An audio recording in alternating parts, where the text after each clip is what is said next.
Rapid alert system for food and feed data భారతదేశంలో ఆహార ఉత్పత్తులను పరిశీలించింది.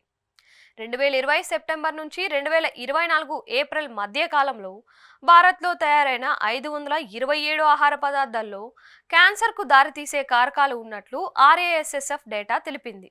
ఇప్పటికే భారత బ్రాండ్లు అయిన ఎవరెస్ట్, ఎండిహెచ్ ఉత్పత్తుల్లో ఇథిలిన్ ఆక్సైడ్ అనే క్యాన్సర్ కారకం ఉందని యూరోపియన్ ఫుడ్ సేఫ్టీ అథారిటీ గుర్తించిందని, హాంకాంగ్, సింగపూర్లో వీటిపై నిషేధం ఉంచినట్లు వార్తలు వస్తున్నాయి.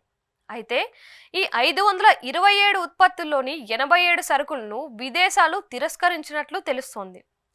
భారత్లోనే తయారైన హానికర రసాయనాలను 330 ఉత్పత్తుల్లో వినియోగించినట్లుగా తేలింది. మిగతా ఉత్పత్తుల్లో వాడిన రసాయనాలపై ఇంకా స్పష్టత రాలేదు. ఇథిలిన్ ఆక్సైడ్ వైద్య పరికరాలపై క్రిములను చంపేందుకు, వాటిని శుభ్రం చేయడానికి వాడుతారని, అంతేకాకుండా పురుగుల మందు స్టెరిలైజింగ్ ఏజెంట్గా వినియోగిస్తారని తెలిపారు. ఆహార ఉత్పత్తుల్లో వాడడంతో లింఫోమా, లుకేమియా వంటి క్యాన్సర్ వచ్చే ప్రమాదం ఉందని నిపుణులు వెల్లడిస్తున్నారు. ఇథిలిన్ ఆక్సైడ్ వైద్య పరికరాలపై క్రిములను చంపేందుకు, వాటిని శుభ్రం చేయడానికి వాడుతారని, అంతేకాకుండా పురుగుల మందు స్టెరిలైజింగ్ ఏజెంట్గా వినియోగిస్తారని తెలిపారు. ఆహార ఉత్పత్తుల్లో వాడడంతో లింఫోమా, లుకేమియా వంటి క్యాన్సర్ వచ్చే ప్రమాదం ఉందని నిపుణులు వెల్లడిస్తున్నారు. ఇథిలిన్ ఆక్సైడ్ ఉప ఉత్పత్తి అయిన ఇథిలిన్ గ్లైకాల్ చాలా ప్రమాదం అని రామయ్య అడ్వాన్స్డ్ టెస్టింగ్ ల్యాబ్స్లో చీఫ్ ఆపరేటింగ్ ఆఫీసర్గా పనిచేస్తున్న జుబిన్ జాడ్ జోసెఫ్ తెలిపారు.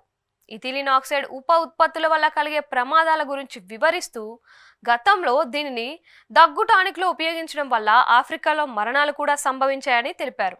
అంతేకాకుండా ఇప్పటికే ఇథిలిన్ ఆక్సైడ్ కలిగిన ఆహార పదార్థాలను తీసుకున్న వ్యక్తులకు గామా కిరణాలతో చికిత్స చేయించాలని సూచించారు. Food safety and standard authority of India వంటి ప్రభుత్వ సంస్థలు పరిశోధనలు జరపాలని, ఇలాంటి హానికరమైన ఉత్పత్తుల పట్ల ప్రజలను అప్రమత్తం చేయాలని సూచించారు.